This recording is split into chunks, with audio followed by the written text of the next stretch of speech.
Hello, friends. Happy Sunday. I can't wait to see you at 5:30 p.m. as we have worship in person and online, and then Sunday School Express thereafter. Welcome to This Week at Little Hills, and we have a wonderful day to be together.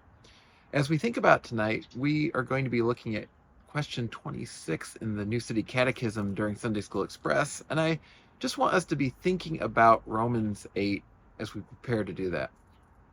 The question asks, what beyond ourselves does God redeem? What has Jesus accomplished beyond just salvation? And that might sound weird. Well, salvation, what could be better than that? But we need to understand that God's plan of redemption is so much bigger than merely saving us from a crashing spaceship of sorts that's just going to disintegrate. God cares about the creation he made. When he placed us into it, that's something we'll be thinking about tonight during the sermon.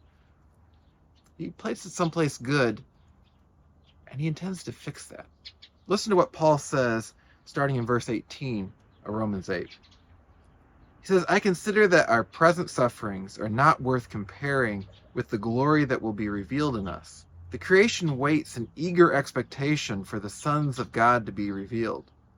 For the creation was subjected to frustration, not by its own choice, but by the will of the one who subjected it, in hope that the creation itself will be liberated from its bondage to decay and brought into the glorious freedom of the children of God.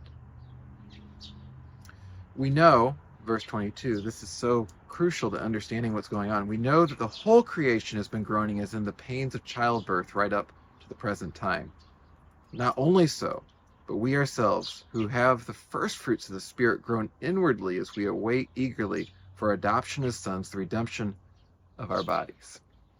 When Paul writes this, he compares our own anticipation of the return of Jesus, of full restoration, the end view, the end times that sometimes we jump right to, and for good reason, because we're anxious for things to be made right. But he compares the whole situation of creation, the entirety of it, groaning along with us. And so that challenges us in a couple of ways. First, it challenges us to see the things that God's made around us. And sometimes, like in the spring, maybe it's a little easier to see. We see the beautiful flowers and the trees budding and so on, and we think, wow, this is beautiful. But to see that as something that God loves and intends to restore, that this is where we were made to be. And God's going to make earth right again. He's going to make his universe right. So he's not going to just stop it and restore us and then throw the rest away. No, he's going to make the place he created for us to dwell good as well.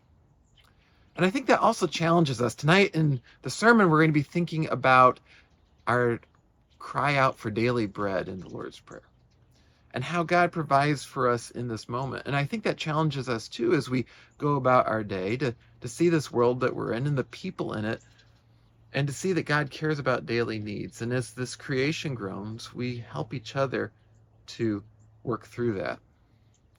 The things of this world we can get too focused on, the material possessions and so on, but the beauty of the world, the wonder of it, those are things that God made for us to enjoy. And as we groan out for the day that it's all made right, let's not overlook the fact that God's provided this to us, that it is part of his provision, and that as we see it in that current groaning state, one day God is going to restore it to the perfect beauty that he intends.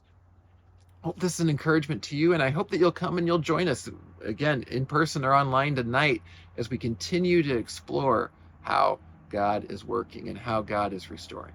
And then tomorrow night on Steadfast, we'll be also thinking about the seeds of hope that God has planted throughout time as we continue our series, The Generations of Man. So I hope to see you both tonight and tomorrow night. Hope you have a wonderful and blessed week, and I'll see you again very soon.